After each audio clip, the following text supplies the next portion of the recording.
Voltamos para o terceiro e último bloco do programa Polêmica. Para você que ligou a TV agora, assista a reprise, hein? Porque não vale a pena só esse bloco, não, com o militar e também escritor Jean Assunção. Agora vamos falar do segundo livro dele, Quem Mexeu... Vou até entregar esse aqui a ele, para segurar um pouquinho. Quem Mexeu na Minha Identidade. Né? Outro título também extremamente atrativo, e a gente sabe que artigo, livro, o título chama também muito o leitor, a pessoa.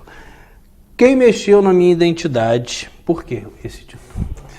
Porque hoje eu vejo uma sociedade ferida e ferindo outras pessoas. Sim. A gente vê um momento, principalmente que a gente está vivendo, de pessoas que foram machucadas, mexidas em algum momento da sua história e não sabe lidar com esses traumas, né, o que fazer com isso.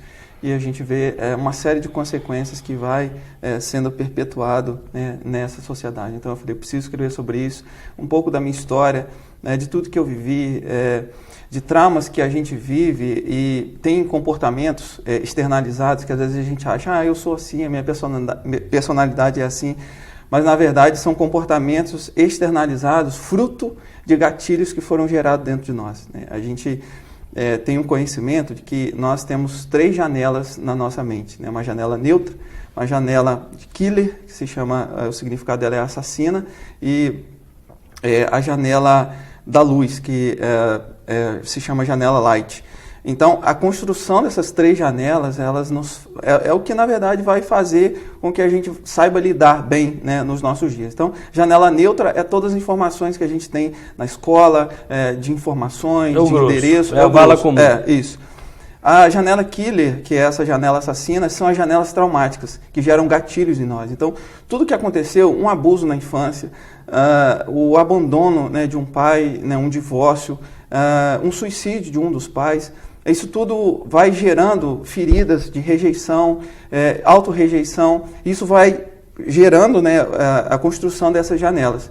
O perigo todo é que, muitas vezes, quando o indivíduo está muito mal emocionalmente, ele fica preso dentro de um circuito fechado, dentro das janelas traumáticas, e não vê esperança, porque a janela light, que é a janela da luz, que são de recordações boas, de colocar o eu no centro, falar, não, peraí, eu vou conseguir.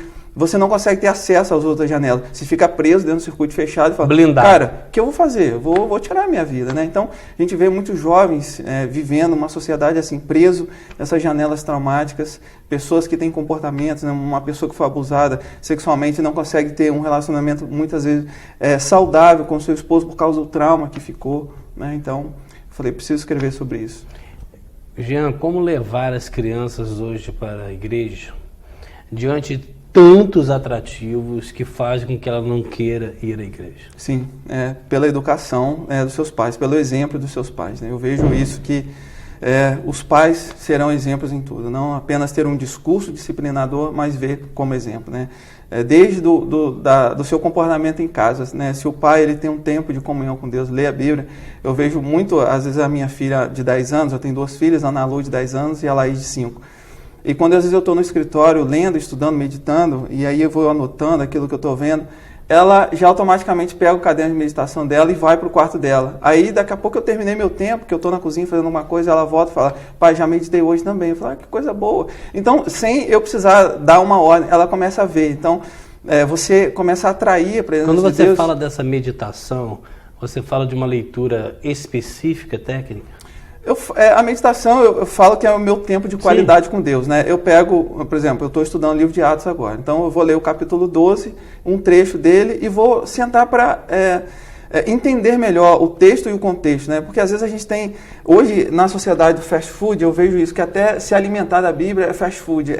Mandaram uma mensagem de Deus, hoje eu já tive um contato com a palavra de Deus, mas eu estou falando de sentar ali, o que o texto está falando? E fazer perguntas, né? O que esse texto está falando para mim? Né? Aqui está falando, né, sobre um povo e tal, que tiveram esse comportamento, mas e para mim? Que tipo de comportamento o texto está desejando que eu tenha também? E eu vou anotando, eu gosto muito de anotar isso, porque fixa melhor. Então, eu faço perguntas no texto e anoto. Eu preciso mudar isso. Eu estou percebendo aqui que eu ainda estou vivendo uma vida assim, que essas atitudes precisam ser... É uma busca da perfeição que pode até não vir, mas ela é um aperfeiçoamento gradativo do dia a dia. Sim, com certeza. Sim. A palavra, ela vai te moldando, a palavra ela vai tirando as pontas as pontas que machucam, vamos dizer assim, ela vai lapidando você, deixando você uma pedra bem lisinha. A gente costuma falar isso. Jean, não teria como não fazer esse questionamento a você, porque, infelizmente, não são todos, mas muitos segmentos religiosos se prendem muito, não sei nem se é o segmento, mas as pessoas, né, com relação à homossexualidade, né? Qual a leitura que você faz isso, não só a leitura religiosa, mas do nosso comportamento social enquanto respeitabilidade? Sim. Uma coisa, e aí eu volto a falar sobre o amor, né, de amar as pessoas, né? Infelizmente, as pessoas rotulam, né, apontam o dedo, fazem acusações e cada vez mais você vê segmentos distantes uns dos outros, né? O meu entendimento é que a gente precisa amar, né? Eu me relaciono, tenho, né, amigos, né, onde a gente conversa, onde eu discipulo pessoas assim, que são homossexuais, e toda a minha orientação, né, segundo a palavra, né? Costumo falar que tudo na nossa vida, na nossa casa, ela tem um manual, né? A minha filha, eu estava ensinando isso para ela essa semana até.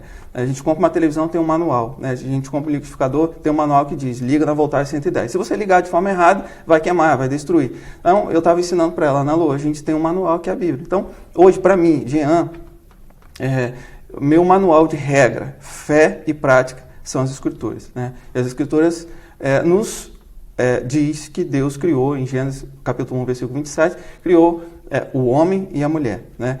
Então, o que eu vejo, assim, a gente vê, e aí vem a ideologia de gênero, a gente vem um conjunto de ideias lançadas, mas que a ciência não conseguiu explicar, não explica, né?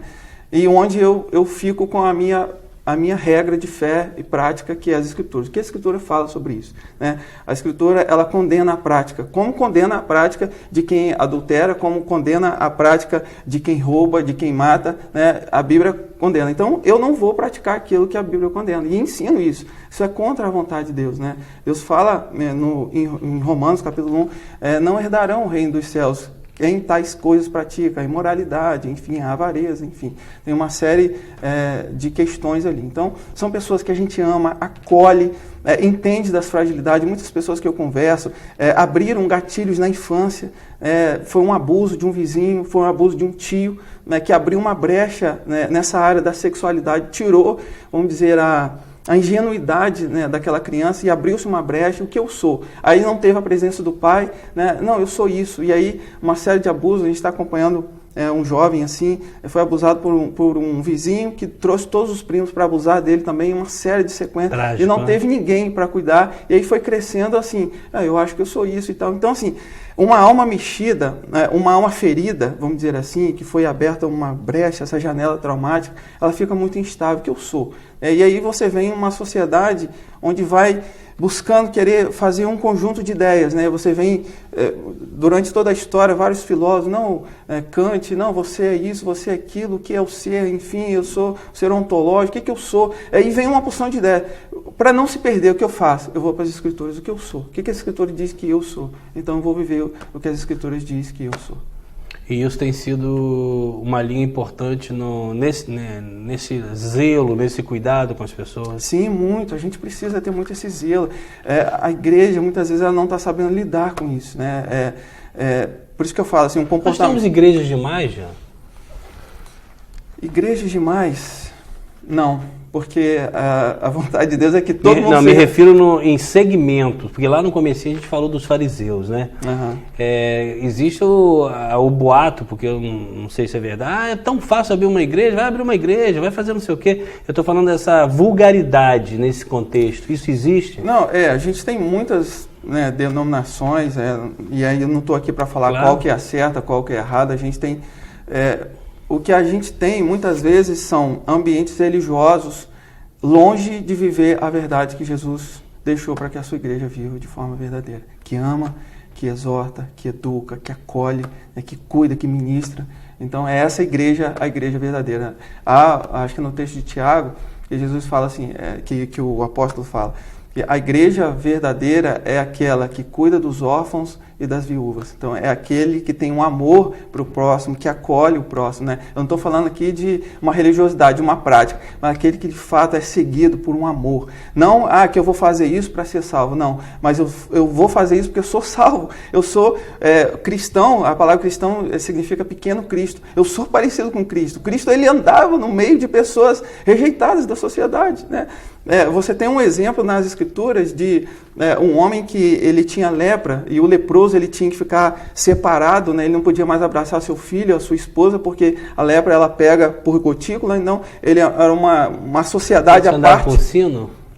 Para poder sinalizar, e quando alguém se aproximasse, ele tinha que gritar, impuro, impuro! E aí a distância era de 15 metros da pessoa, e num dia de vento, aumentar para 60 metros, que ele não podia chegar perto.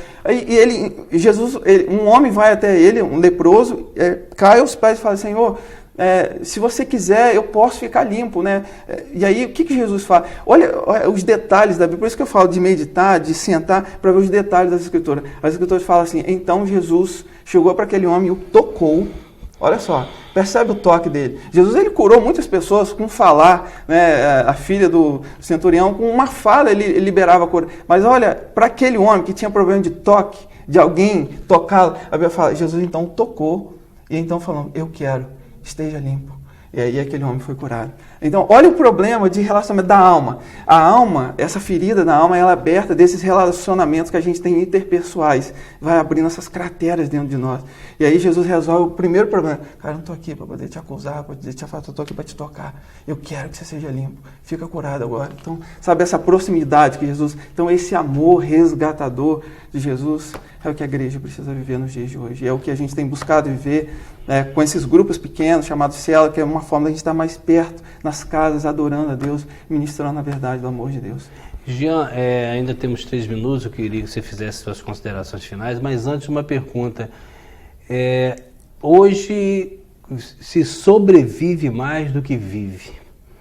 E na minha impressão, o sobreviver é um fardo muito pesado. Sim. Viver é uma calma que se tem no coração. Como se fazer isso matando o mal do dia? Sim. Jesus ele fala assim, eis que eu deixo a minha paz e a minha paz eu vos dou. A paz que eu dou não é como o mundo a dá. E a gente tem uma sociedade que grita dizendo assim, você vai ter paz se você tiver um apartamento melhor. Você vai ter paz se você tiver um título, se você for alguém importante. Você vai ter paz se você tiver um carro melhor.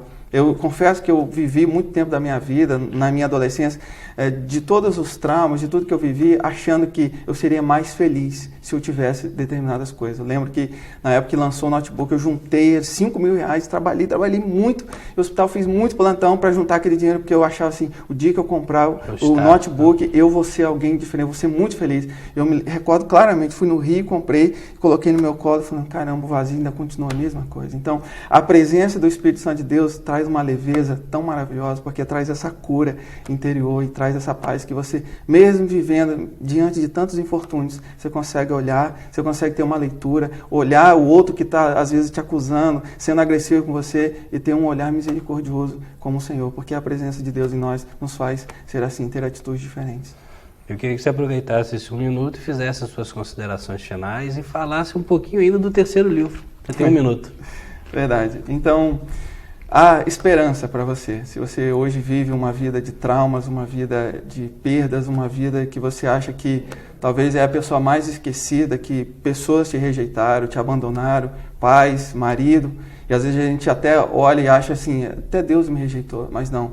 Há um amor sendo oferecido diariamente para você. Venha a mim, todos os que estão cansados, aflitos e sobrecarregados, e eu vos aliviarei. Assim diz o Senhor em sua palavra.